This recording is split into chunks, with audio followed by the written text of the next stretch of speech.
인도하셔서 지금까지 오게 하셨습니다. 또 여러분 수고 많이 하셨고 또 하나님 안에서 인내하시고 또 참아내신 또 보람이 있죠. 오늘 하루를 또 맞이했습니다. 여러분을 축복하고 날씨가 많이 추운데 이렇게 추운 날 감사한 것은 그 거린들이 많아요. 사거리에 보면 항상 구걸하는 사람들 생각하면서 그래도 우리는 잘 자리가 있고 또 이렇게 따뜻한 자리가 있어서 너무 감사하고 하나님의 큰 은혜 가운데 한 해를 지켜주시고 또 한 해가 이제 시작되는데 하나님의 큰 은혜 가운데서 잘 마치셨듯이 또 내년 한 해도 주님의 큰 은혜가 여러분의 가정 속에 넘치시길 주의 이름으로 축원합니다. 서로 한번 인사할까요? 새해 복 많이 받으십시오. 인사합시다.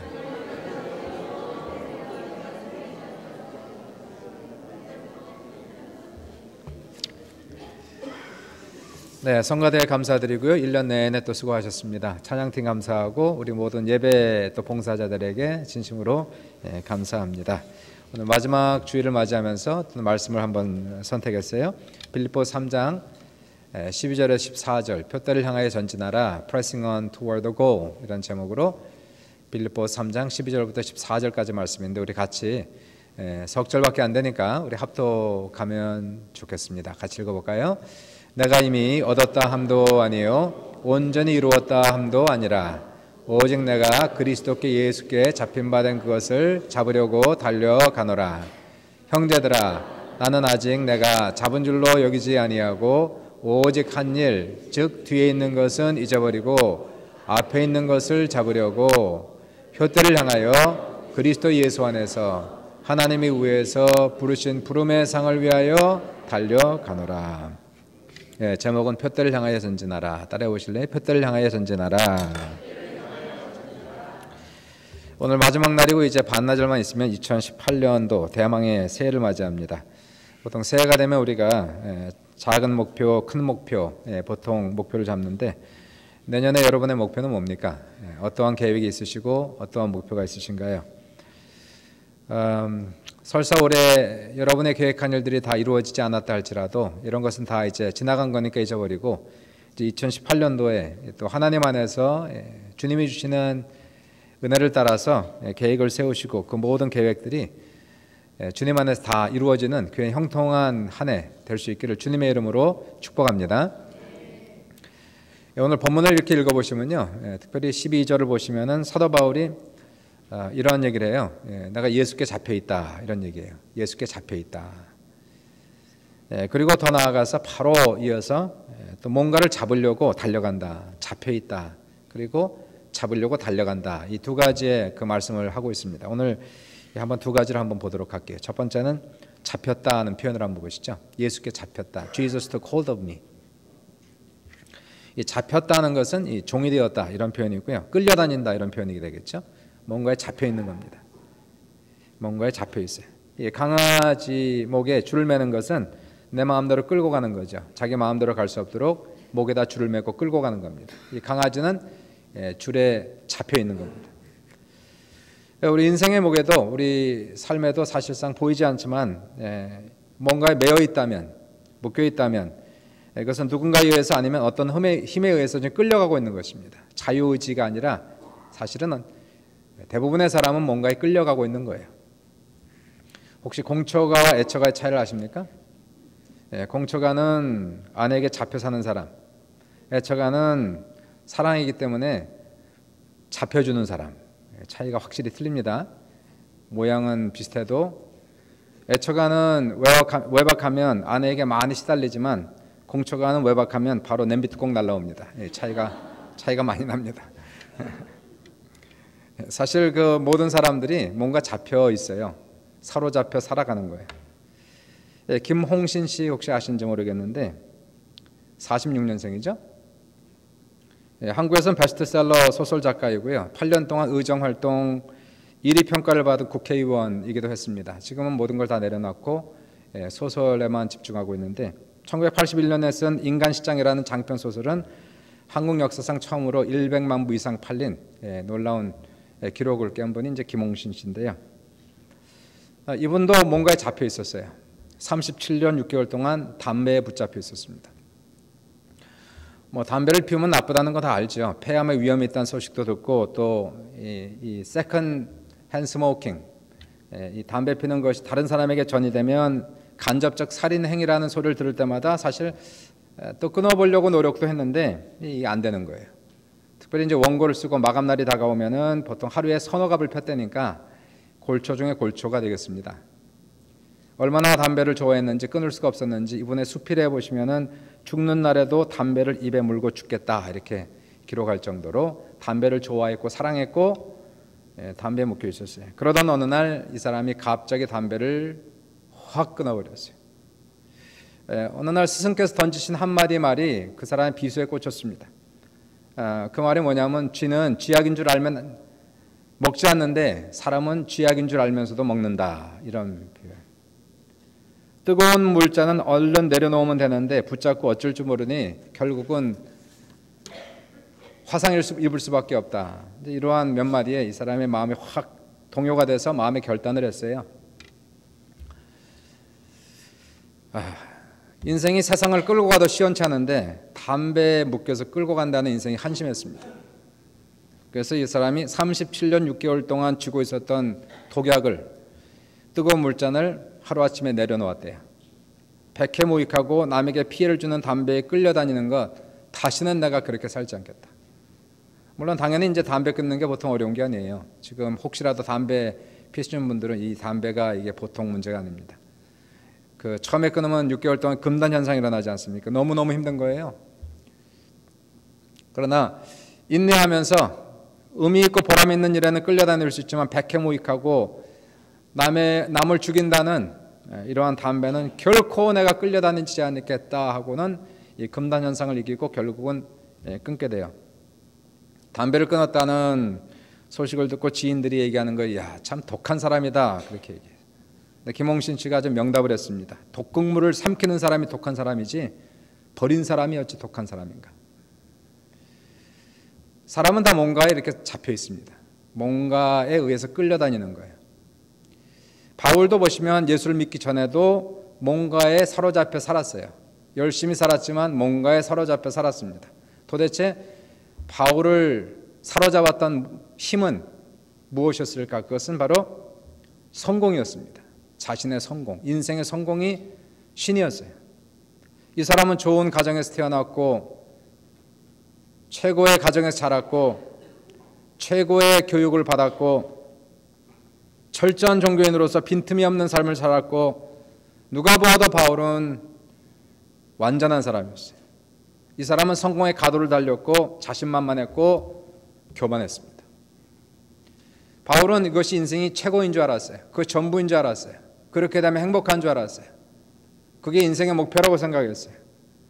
나중에 돌이켜보니까 자기가 얼마나 세상에 붙잡혀 있었는지, 얼마나 한심했는지, 얼마나 무익한 것들을 붙들고 있었는지 몰랐습니다.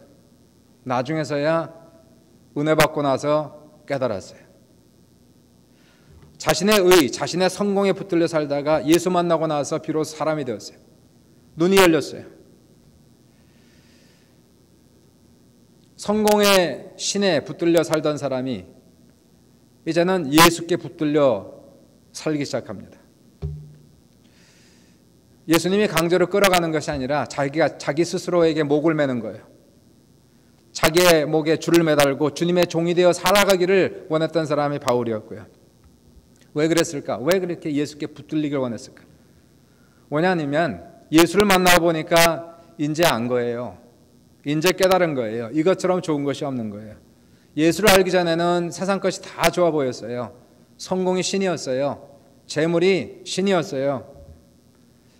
그것만을 추구했어요. 그것이 인생의 최고인 줄 알았어요. 그것만 얻으면 다 얻는다고 생각했어요. 그러나 아무리 찾아도 아무리 먹어도 아무리 마셔도 세상 것은 신기루와 같았고 목이 말랐어요. 나중에 은혜를 받고 보니, 예수 만나고 보니 이런 것들이 얼마나 허무했는지, 얼마나 아무것도 아니었는지, 사도 바울은 이러한 것들을 배설물과 같다라는 표현을 쓸 정도로 배설물을 먹고 살았어요. 배설물을 따라갔어요. 그것이 보석인 줄 알고, 그것이 인생의 최고인 줄 알고. 예수를 만나고 보니까 그것이 아니었어요. 주님의 은혜를 받고 보니까, 성령 충만하고 보니까 그제서야 인생에 행복이 있었어요. 만족이 있었어요. 참다운 인생의 목표가 생겼어요. 사실 행복한 사람은 누굴까요? 세상 것들을 소유한 사람이 아닙니다. 세상 것을 소유하고 마치 인생 전체를 소유한 양, 그리고 의기양양하고 자신만만하고 교만한 사람, 이러한 사람은 성공한 사람이 아닙니다. 행복한 사람이 아닙니다. 진리를 깨닫고 영적인 세계를 알고 정말 예수님이 누군지 알고 예수께 붙들린 사람, 이 사람이 참다운 인생을 살아가기 시작하는 거예요. 성경을 보시면, 성경에 등장하는 모든 주인공들을 보시면 이분들은 다 하나님께 붙들려 있는 사람들, 하나님께 붙들린 사람들은 삶이 호락호락하지 않아요. 쉽지 않아요. 그러나 그러한 어려움을, 그러한 고난을 주님 때문에, 주님을 위하여 이기고 인내하고 결국은 인생에 승리하는 사람이 다 하나님께 붙들린 사람들, 예수께 붙들린 사람들, 이러한 사람들이 인생에 결국은 승리자가 되고 주인공이 되더라는 얘기예요. 그러므로 2018년도, 아니 지금까지 우리가 그렇게 살아왔듯이 예수께 붙들려 살아갈 수 있기를, 주님의 뜻을 따라 순종하며 살아갈 수 있기를 간절히 소원합니다. 나는 주님의 종이요 머슴이요 하인이오니 주님 부르시면 네, 우리는 노가 없어요. 네 밖에 없어요. 주님께는 아멘 밖에 없어요. 노면은 없습니다. 주님이 가라 하면 가고 오라 하면 오고 앉으라 하면 앉고, 그러면 편한 거예요. 주인이 시키는 대로 가면은 편한 겁니다. 내가 모든 것을 결정하고 내 미래까지 책임져야 되니까 피곤한 거예요. 힘든 거예요. 마음대로 안 되는 거예요. 그러나 주님이 나를 붙들고 가시면, 내가 주님께 붙들려 있으면, 주님이 시킨 대로 살겠다라고 작정하면, 그렇게 살아가면 세상이 흔들리고 바다가 흉룡해도 우리는 마음의 평안을 얻을 수 있어요. 밤에 다리를 쭉 펴고 염려 걱정 없이 푹 잘 수가 있다는 사실이에요.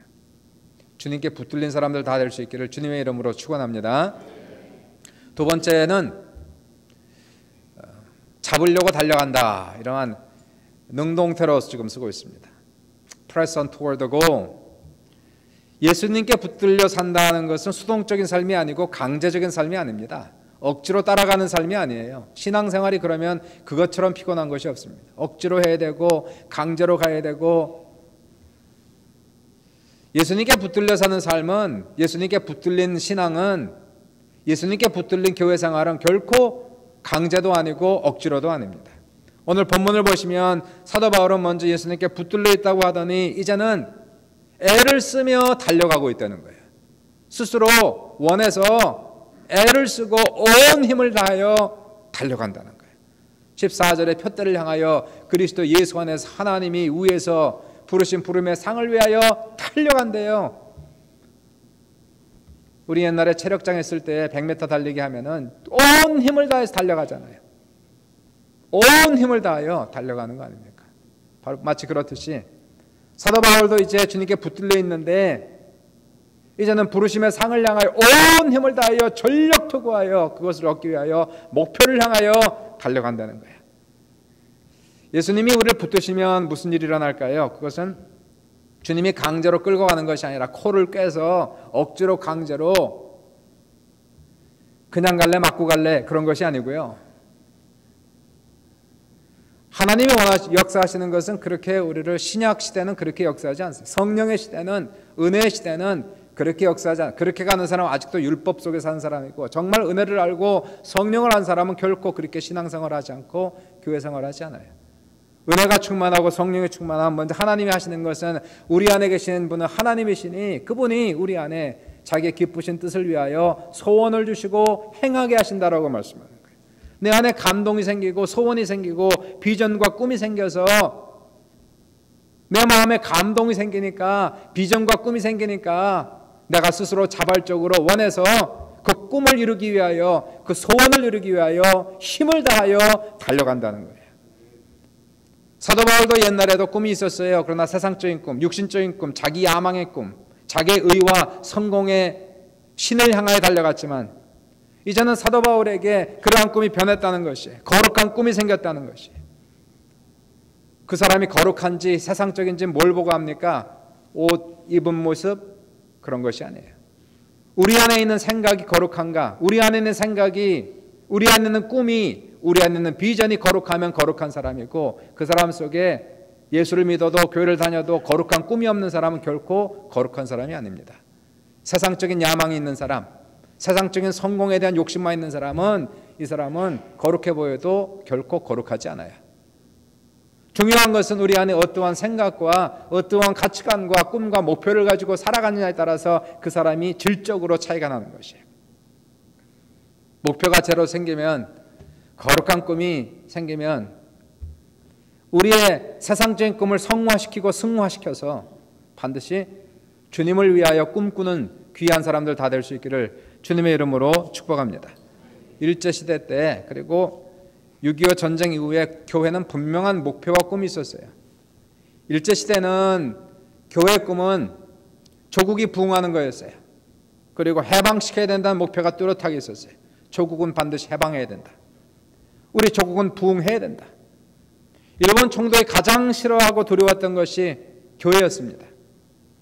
그 이유는 뭐였냐면, 일본 총독은 조선 사람들에게 사상을 심어주는데 식민지 사상을 심어주는 거예요. 식민지 사상. 이거 들어가면 그 사람 멸망하는 겁니다. 식민지 사상. 식민지 사상이라는 건 자기의 주체 정신이 없어지는 거예요. 자유가 사라지는 거예요. 꿈을 말살시키는 것이 식민지 사상입니다. 그래서 식민지 사상에 들어가면 아무것도 하지 않습니다. 시키는 대로 살아갑니다. 밥 먹기 위하여 눈치 보면서 적당히 살아가고 죽어 지내는 것이 식민지 사상이에요. 그런데 이러한 일제시대에 사람들이 교회를 가면은 변하는 거예요.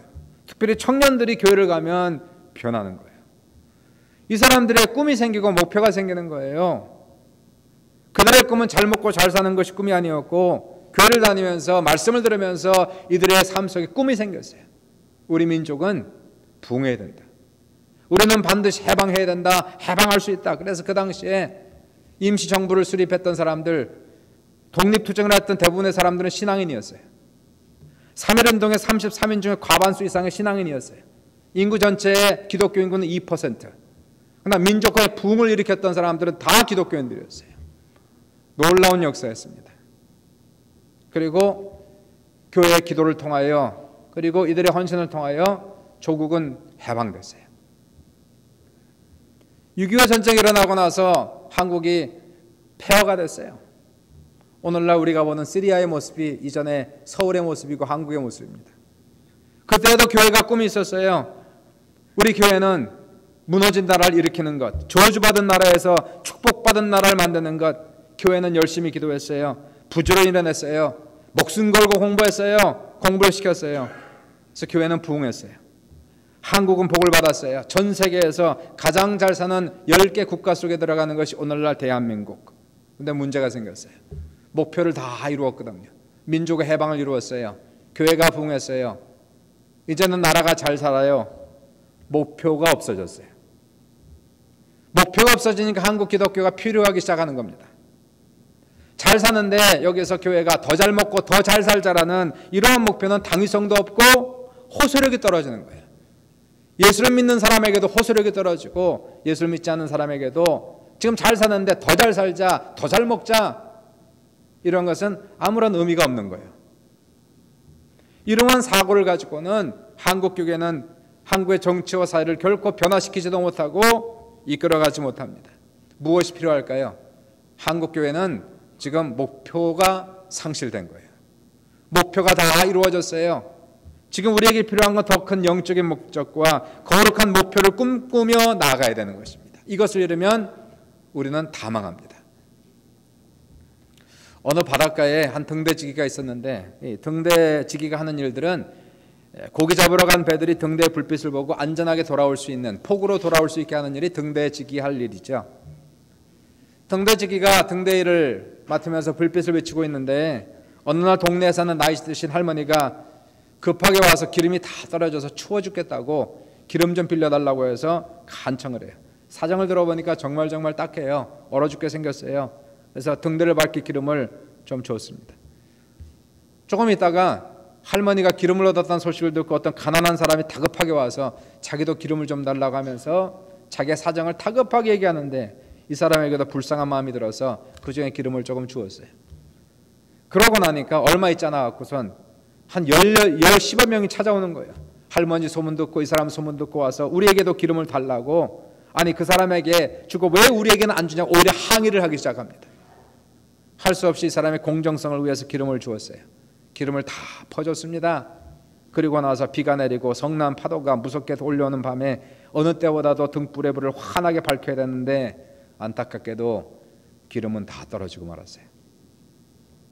결국 많은 배들이 항구에 돌아오지 못하는 조난당하는 사고가 벌어집니다. 이것이 오늘날 신앙의 모습이고 교회의 모습이라는 거예요. 하나님께서 우리에게 은혜를 주셨어요. 성령 충만을 주셔서 기름을 부어주셨어요. 하나님이 우리에게 은혜를 주신 것은, 성령 충만을 주신 것은 세상에서 조난당하는 사람들 위해서 건져내라고, 전도하라고, 그들 주님의 나라로 불러들이라고 우리에게 주셨는데 은혜가 떨어졌어요. 성령 충만을 다 잃어버렸어요. 우리는 목표가 사라졌어요. 더 이상 세상에서 조난당하는 사람들과 그러한 사람들을 건져내기는커녕 우리조차도 이제는 표류하고 망가지는 그러한 삶을 살아간다는 것. 이것이 바로 목표를 잃어버린 사람들의 특징이라는 것을 봅니다. 목표가 있어야 돼요. 목표가. 그냥 목적이 아니고 세상적인 목적을 가진 사람은 세상적인 사람. 중요한 것은 우리에게 어떠한 목적과 목표가 있느냐가 중요합니다. 예수께 잡힌 사람은 뚜렷한 목표가 생깁니다. 사도 바울은 예수께 잡혀서 이제 뭔가를 잡으려고 달려가는데 뭐를 잡으려고 달려가고 있습니까? 예수께 잡힌 사도 바울의 목표는 무엇이었을까요? 바로 예수였습니다. 그것이 목적이었어요. 빌립보 3장 8절을 읽어보시니까 사도 바울이 이런 말씀을 하지 않습니까? 또한 모든 것을 해로 여김은 내 주 그리스도 예수를 아는 지식이 가장 고상하기 때문이야. 내가 그를 위하여 모든 것을 잃어버리고 배설물로 여김은 그리스도를 얻고 그 안에서 발견되려 함이니 라고 표현해요. 그러니까 사도 바울은 예수께 붙들려서 이제 목표가 생겼는데 그 목표가 바로 예수였어요. 예수의 은혜를 받고 나서 예수를 더 알아야 되겠다. 이 예수를 내가 더 잘 알기 원합니다. 더 사랑하기 원합니다. 더 섬기기 원합니다. 세상에서 예수라는 목표가 벗어나면, 예수 믿는 사람이 예수라는 목표에서 벗어나면 우리는 아무것도 아니라는 것이에요. 그리스도가 내 안에 거하고 내가 그리스도에 거하면 이 사람 많은 열매를 맺지만 그리스도를 떠나서 우리는 아무것도 할 수 없다는 거예요. 우리는 이름이 있습니다. 그리스도인이라고 하는 그 이름에 걸맞는 삶을 살아가기 위해서 우리의 중심은 그리스도가 되는 것이에요. 이 목표가 빗나가면 아무리 수고하고 많은 것을 소유해도 그것은 모래성과 같은 거예요. 여러분의 인생의 목표는 무엇입니까? 2018년도에 무엇을 하기 원하고 무엇을 얻기 원하십니까? 그 모든 것들이 예수 안에 있습니까? 예수 밖에 있습니까?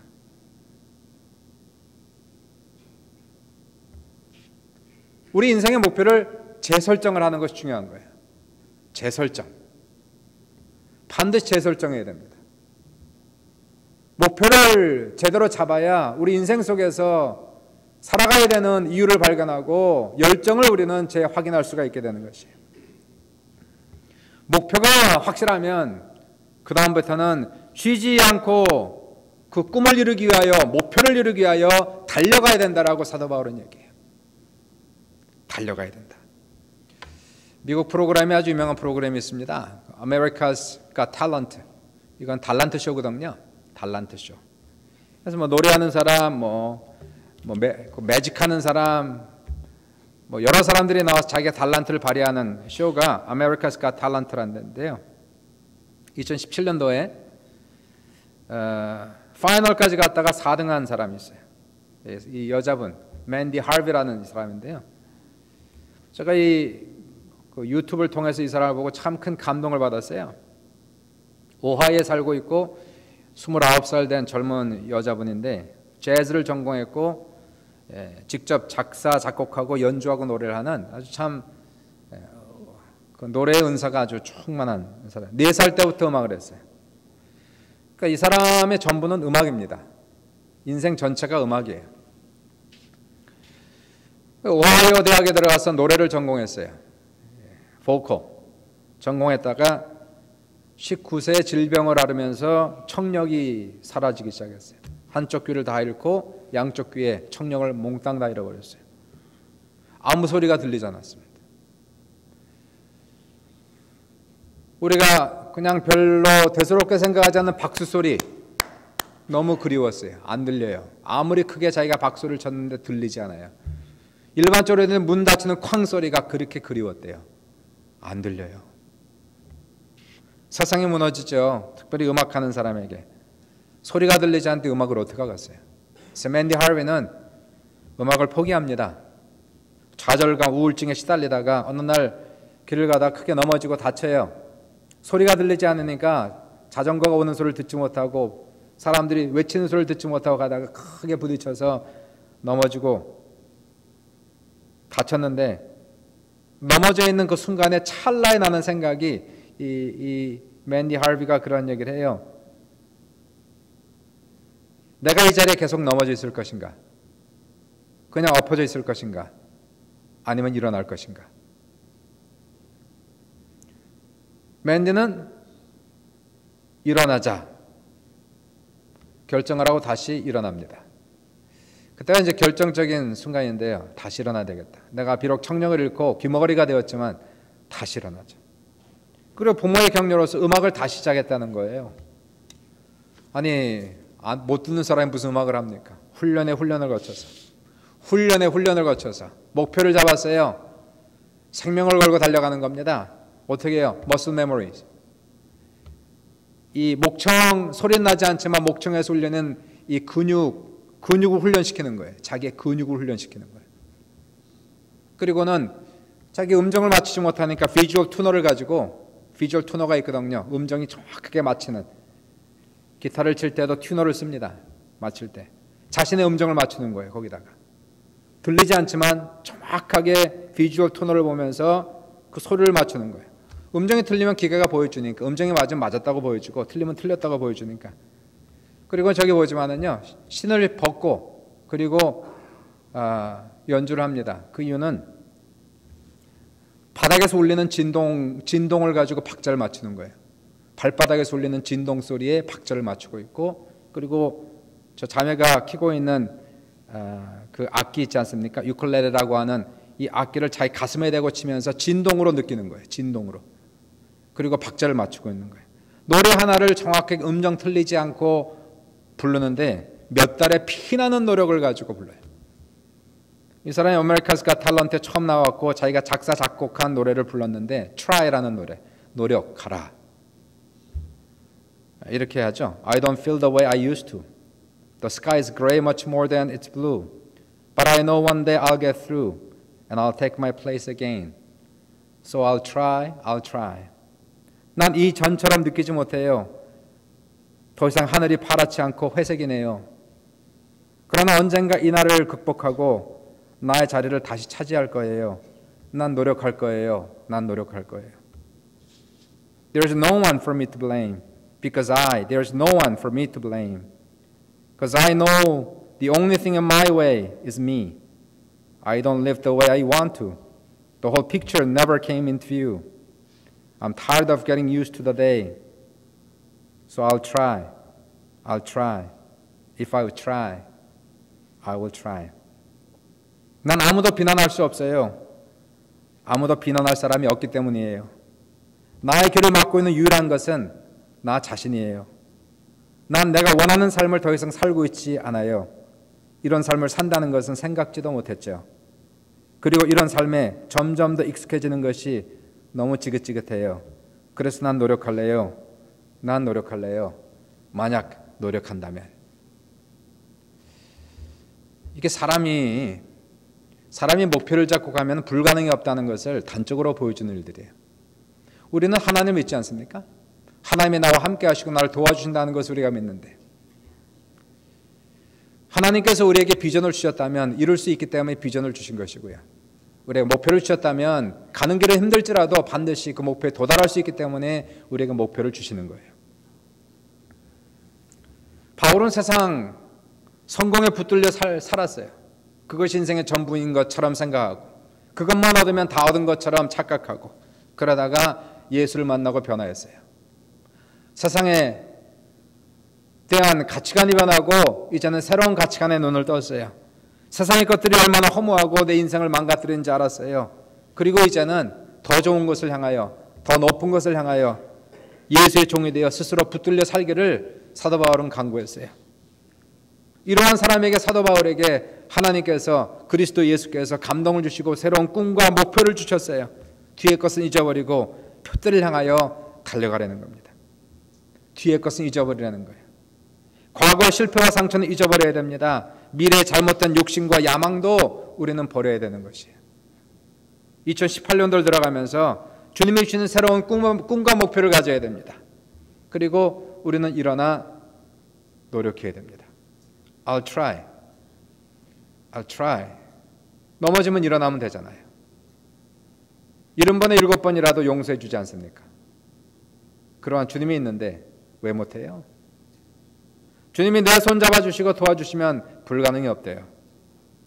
주님이 함께 하시기 때문에 주님이 주신 꿈은 주님 안에서 반드시 이루어지고 목표가 완성된대요. 사랑하는 여러분, 2018년도에 지나갔어요. 후회해봐야 돌아오지도 않습니다. 섭섭한 거, 억울한 거 다 내려놔야 됩니다. 2018년도 이제 들어가면서 하나님을 붙드셔야 돼요. 하나님을 놓치면 다 놓칩니다. 하나님을 잃으면 다 잃습니다. 그러나 세상 모든 것을 다 잃어도 하나님 한 분 얻으면 우리는 다 얻는 거예요. 그분을 보셔야 됩니다. 세상 행복은 잠시 왔다 지나가지만 하나님이 주시는 행복은 영원한 거예요. 우리의 눈이 열리길 원합니다. 주님이 나를 붙들기 원합니다. 내가 주님께 붙들려 살기를 간절히 소원하는 우리에게 하나님의 거룩한 꿈으로 나를 가득가득 채우셔서 2018년도 한 해가 올해보다는 더욱더 거룩하고 더욱더 밝아지고 더욱더 충만한 귀한 2018년도가 될 수 있기를 주님의 이름으로 축원합니다. 우리 한번 같이 기도합시다. 버릴 건 버리세요. 잡고 계시 마세요.